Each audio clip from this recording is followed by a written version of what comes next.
Good evening and welcome to this special Vote 2014 edition of Arizona Horizon. I'm Ted Simons. Tonight's show is a debate.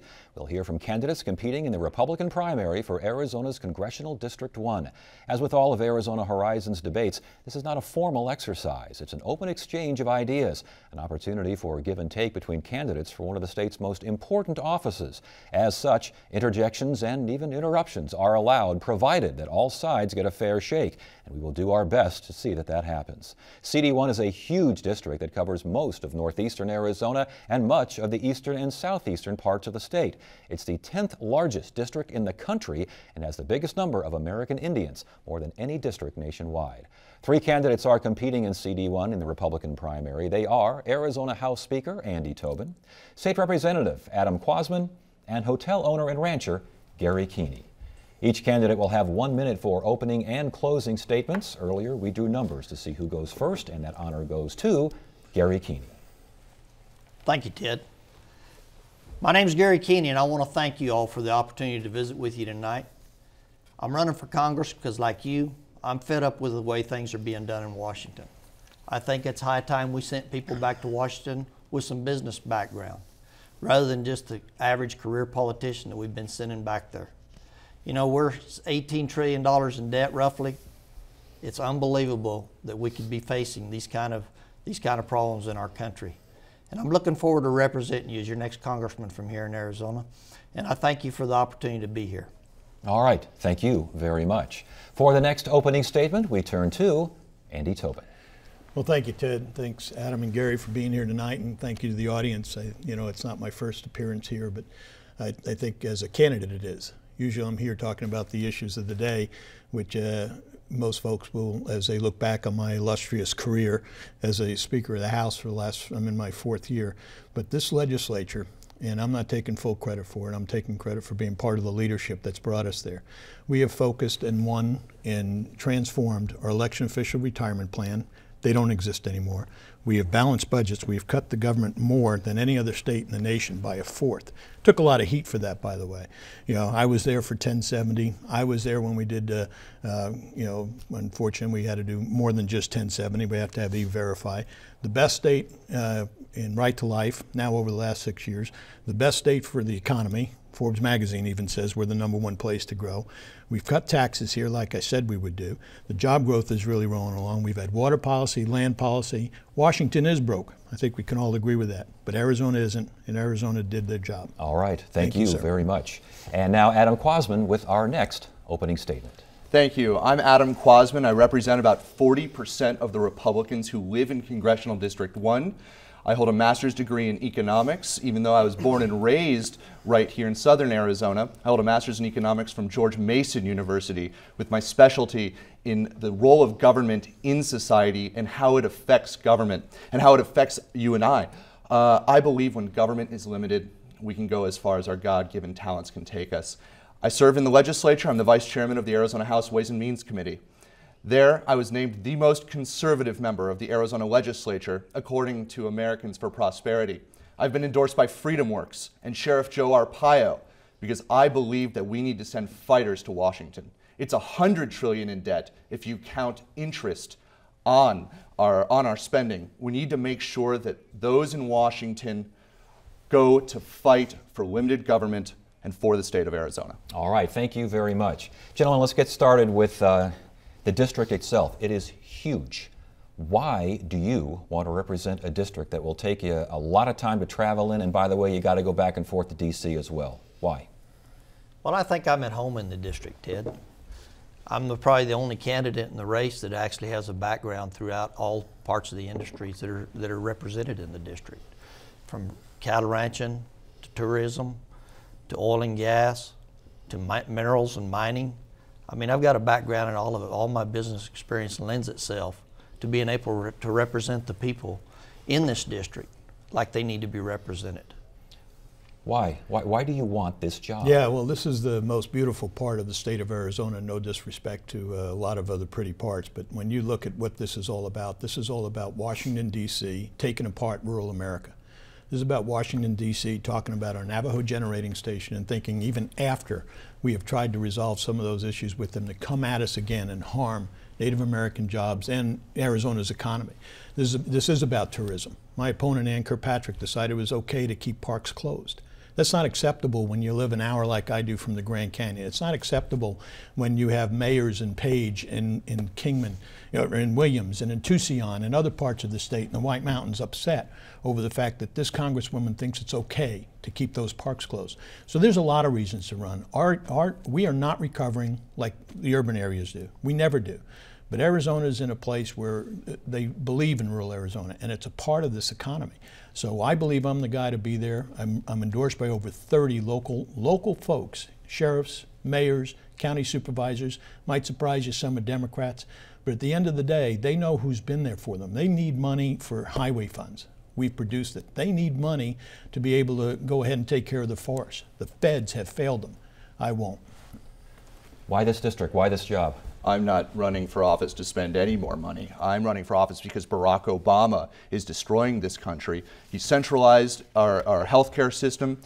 He is now, what we have seen in our Veterans Affairs, he has absolutely destroyed the healthcare of our veterans. He is going for our guns. We've shown what he's doing when dropping illegal aliens off in the state of Arizona. We need fighters to go there right now and stand up to big government Democrats, of course, and big government Republicans. Ann Kirkpatrick is just a rubber stamp for Barack Obama. We better send some people up there if we're going to save this country and put us on the long-term path to prosperity. Are you a member? Are you aligned with the Tea Party?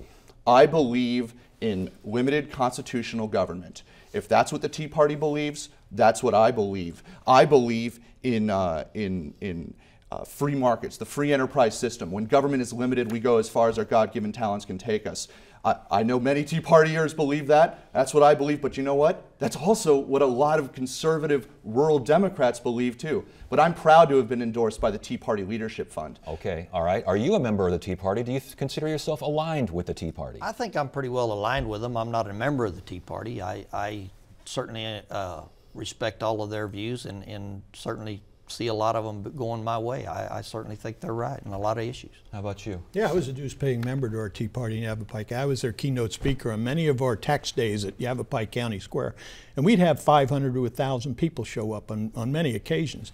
Those folks were independents. Those folks were Republicans. And those folks were conservative Democrats as well, who wanted to come out and find out why this government is growing at such a large pace that it's jeopardizing their children and their grandchildren.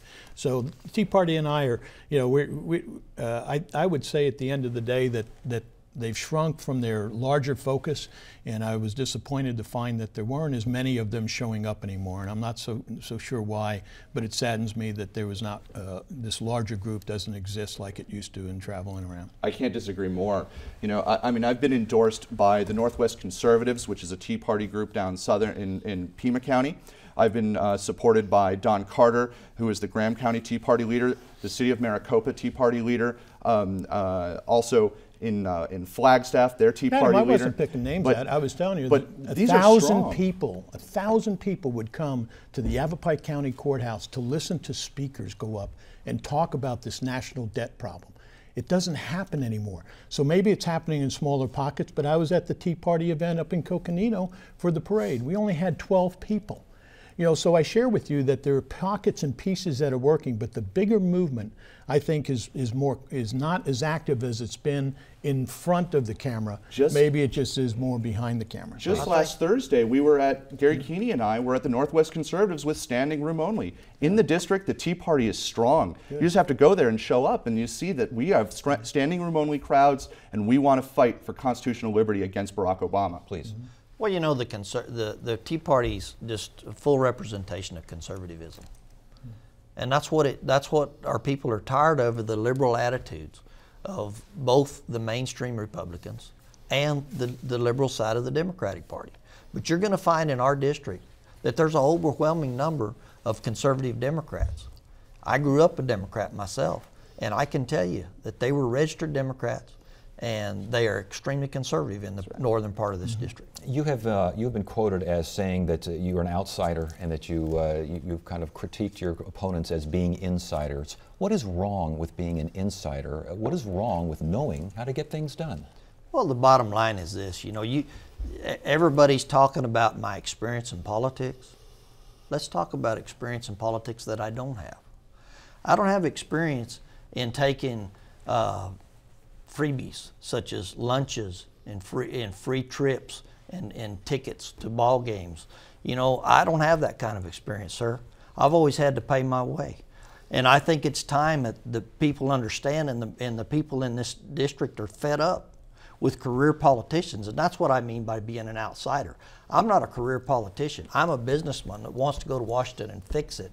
And I don't want to look at how many freebies I get out of it, or how much I'm benefited because of it. I want to benefit my district members. I think that freebies references to you. Well, Mr. Keeney hasn't been in the game long enough to know what's going on at the Capitol in the first place. All he has to do is talk about a free ticket somewhere, which he can't find.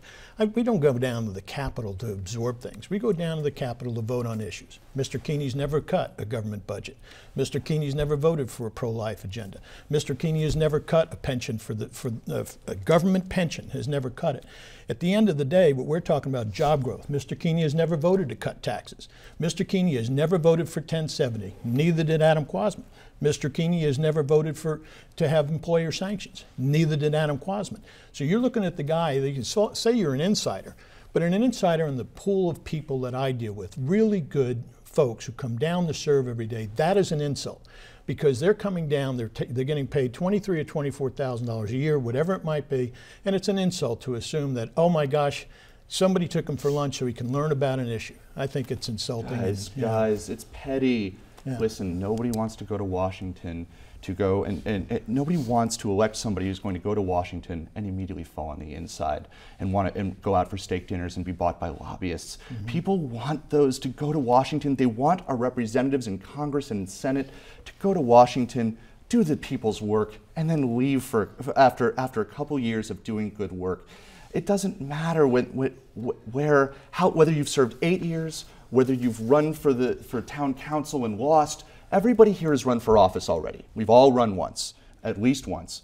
You know, Gary, if you won your town council seat, you would have served longer than I have. Mr. Tobin, you've been in for a long time. You and I have very different records. I think all in all, though, the way to beat Ann Kirkpatrick is to all pledge today that when we go to Congress, we're going to come home soon. That's why I've signed term limit legislation pledges. We need a constitutional amendment for only a certain amount of terms, 3 terms, then come home, leave it to the next person. You mentioned that your record differs very much from Andy Tobin's. How so? Well, I was named in my first year by Americans for Prosperity as the most conservative member, the highest ranked in their cumulative scoring, as the most conservative free market member of the legislature. Andy's record, when he was there in 2009, 2010, the year of the Tea Party, he was ranked friend of big government. I fought against Jan Brewer's Obamacare Medicaid expansion from day one. That's how I made a name for myself in the legislature. Andy Tobin wrote his own Obamacare plan. He wrote his own Medicaid expansion plan. He ran out of time. He floated to the lobbyists, floated to the legislatures, ran out of time, and then voted against the governor's bill, and then just said, hey, I'm against it from day one. You know, it's just, listen, there's conservatives, and then there's big government Republicans. Respond, please. You know, I mean, Mr. Quasman has a different way of looking at things. He writes me letters and tells me he's just thrilled with the leadership that I've had. And then he comes in here because he's now running for Congress. He gets his big shot on TV, so he gets to be the big guy and say, Tobin's not a conservative. You know, nobody's running to the right of me here. I mean, what I have is a record of performance. What Adam has is a scorecard done by people that gets shuffled around. I've been endorsed by more people. Neither one of these guys have a single mayor in this district who have endorsed him. Not one. You know, we've got one sheriff. I've got 6 or 7. I got county supervisors all over who are endorsing. Excuse me one second. You think that just because I'm encouraging a fellow Republican, that's a bad thing? Here, you want to talk about big greater than a score? What do you mean encourage a fellow Republican? What do you mean by that? You know, folks, this is a prime example. You work with me. Excuse me one second. You work with me. Do you know what's not a scorecard? You know what's not a scorecard? Your Common Core vote. When you voted for Common Core park testing. That's not Common Core. Andy Biggs voted for that. Andy Biggs, the entire Senate voted for that? You're telling me members who you put on your website who voted to kill Ames, put it on your website and you espoused their picture, but they voted differently Andy from you. Tobin voted for Common Core, wrote his own Obamacare expansion bill. That's He just pushed not through true. $1 billion sales tax That's- increase and was that's ranked not by true. a friend of big government That's by just Americans not for true. Prosperity. All right, That's just There you not go, true. Arizona. That is This, just not these true. two guys are a prime example Of what? of career politicians that in 2012 actually endorsed each other and called each other big buddies. And when they get to competing against each other, they try to cut each other's When we throat. go to Congress, we You better know, send the right people. The bottom line is, if you want to send somebody up there that's got a business background that understands how to fix problems in economics, true economics, not economics read from a book, I'm your guy to send up there. I'm not going to sit here and debate what I did in the legislature or what they've done in the legislature, because the bottom line is they left this year's legislative session on a $9 billion budget with a $500 million deficit. Now, if we're going to send them to Washington to tackle a $17 trillion deficit, that's 18% difference. That means they'll be happy with a $20 trillion deficit. Respond, please. Yeah, well, once again, it's nice to be able to say I wasn't there so I can pick on the guys who were. Neither one of these guys were there when weren't sure we had payroll. And we cut government by a fourth. What Adam is referring to is Prop 100. Prop 100 was a sales tax initiative sent to the voters that we had already made another $1 billion in cuts. If they wanted the sales tax, it would be replaced by that. That's what Adam's referring to. So if he wants to say I've spent $1 billion in sales tax, that's great. Why don't you explain that to all the folks who are out there who really have voted for me overwhelmingly for 8 years? Well, then that moves me on to my next question. Yeah. The concept of compromise. Is compromise at times necessary to effectively govern? Absolutely, but we don't compromise on certain principles. We don't compromise on Obamacare. We don't say that a little bit of big government socialism is better than a lot of big government socialism, because both gets us off the fiscal cliff. But I'll tell you, in a place where I believe conservative Republicans can really compromise across the aisle, and that's on civil liberties. You know, when we're looking at Barack Obama and Ann Kirkpatrick supporting spying on our cell phones, when they're looking at data, when we make sure that we have a rule of law, that is something that the far left can agree on and the far right can agree on. That's why you have Tea Party conservatives like Rand Paul going into Berkeley and getting standing ovations from Berkeley students. So when it comes to a good idea, I don't care who gets the credit. Big government is big government, and it doesn't know a party. The concept of compromise. Well, sir, the only way you're going to ever fix anything is to compromise. I mean, I've traded with the best horse traders in the whole dadgum country. And I can tell you, you never get a horse bought for what you actually think you're going to buy him for unless you paid too much. Compromise has been described by some as a dirty word these days. Your thoughts? No, there are places that it doesn't fit. I mean, there are places that it doesn't fit. The governor wanted to expand unemployment, and I said no, and we weren't going there. When it comes down to having all the votes for the Medicaid expansion that she wanted, that I believe harmed Arizona and certainly harms rural Arizona, it was me who was involved in the lawsuit. I had warned her about 108. Early on, we had talked about it. We have gone down this road with this governor many times. We simply disagree. And she ran me over. Adam gets up on the floor and tells everybody the speaker's done nothing wrong. But yet, because he gets a camera now, he can speak to it. Now Tobin's a bad guy. Address that. Why the change? What's going on? They were going to overthrow a Speaker of the House. It's different than Andy Tobin writing his own Medicaid expansion bill. Listen. Andy Tobin didn't write a Medicaid expansion bill. Andy Tobin was trying to utilize federal dollars, which we get on a regular basis, not to expand, but to help businesses get reductions in credits and be able to control the expansion of these costs from our hospitals. That's what it was. Any viewer at home to Google Andy Tobin own bill to expand Medicaid. Yeah. That is Andy Tobin's Medicaid expansion bill. We're done with double talk. We're not done with this. You can't keep saying that when I voted no. You can't keep saying that when I voted no and I fought this governor and they tried to overturn me. You can continue down this road all you want.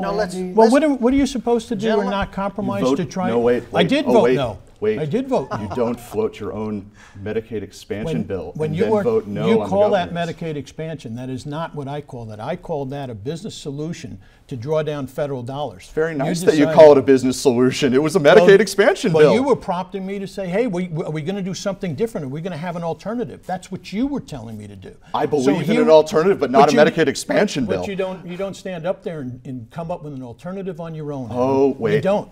This is a great- But 1070 All right, one is an expansion, is something that was different from the year before that we came up with and compromised with the governor on.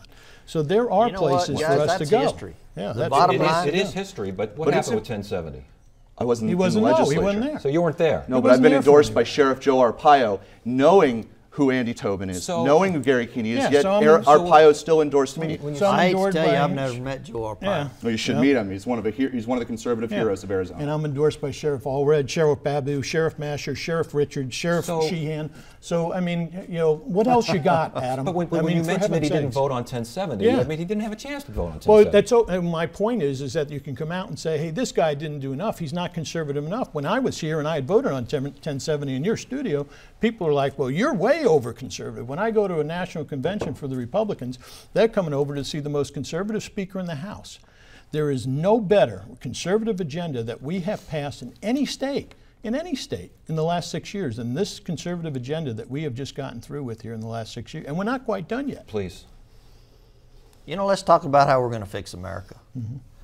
Let's talk about, when we had our first debate in December, I challenged both of my opponents to come up with a way to pay back $17 trillion in debt.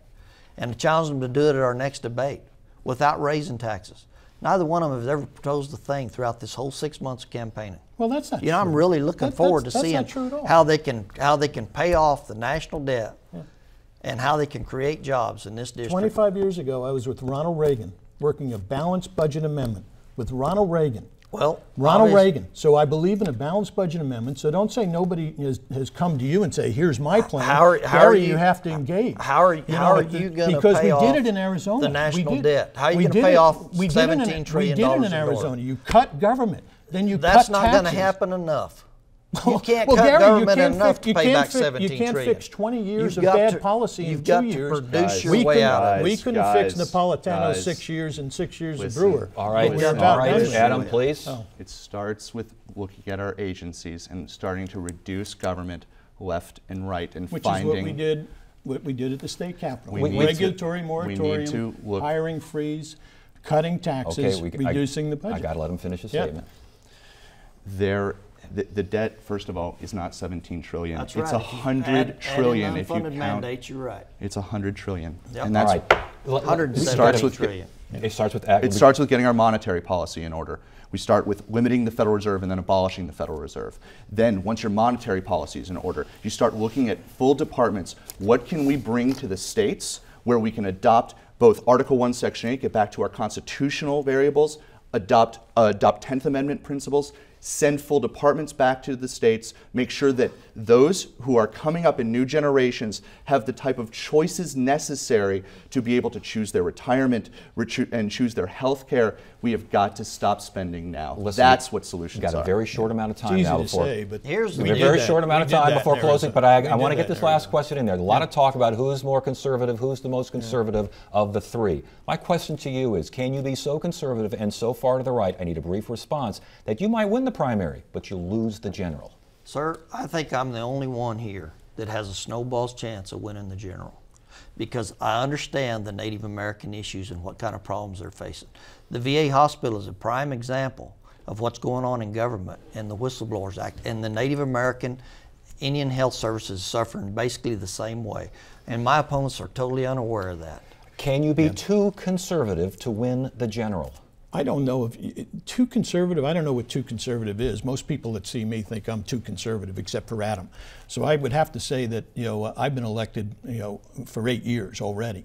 I have an incredible list of local folks who have endorsed me. I have an incredible list of agencies that are, or rather groups who have endorsed me as well. So I think that at the end of the day, you can be very conservative and win this district. You just have to be you have to be right, and you can't just fly off the handle and make goofy comments. Very you have to be quickly, right. can you go so far right that you lose the general? When you have teachers and you have families who have lost their health insurance because Barack Obama and Ann Kirkpatrick have slammed down socialized medicine down their throat, I just want to create solutions for people. And when we talk about limiting government, you Gotcha. can go as far as your God-given talents can take you. Got to stop right there. Each candidate will now give a 1-minute closing statement, and going in reverse order of the opening statements, we start with Adam Quasman.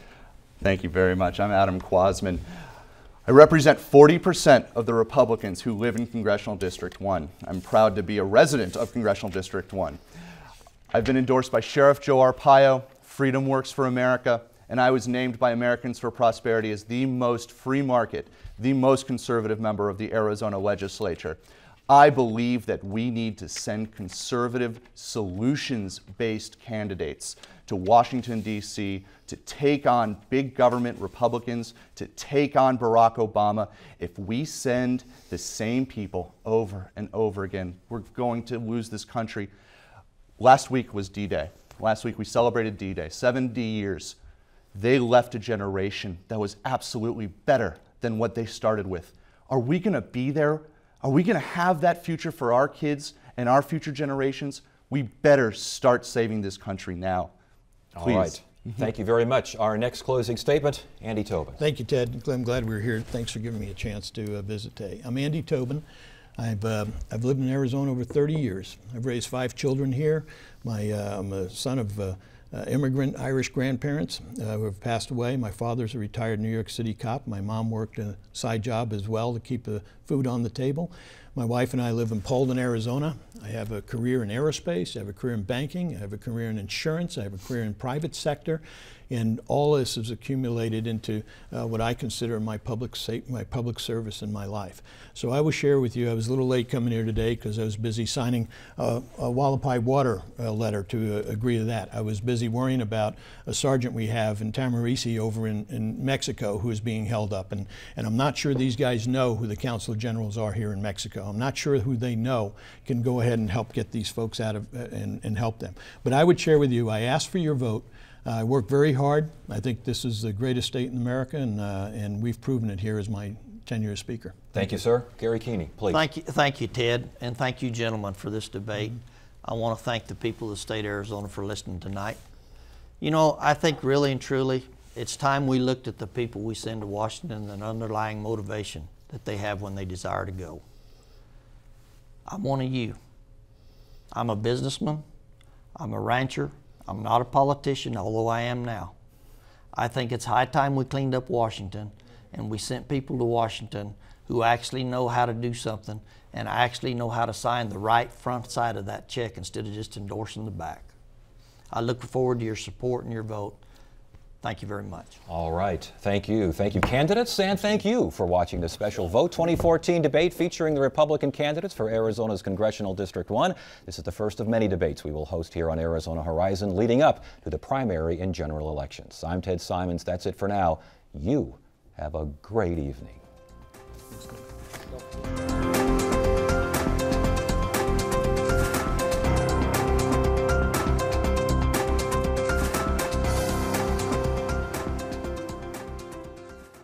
Arizona Horizon is made possible by contributions from the Friends of 8, members of your Arizona PBS station. Thank you.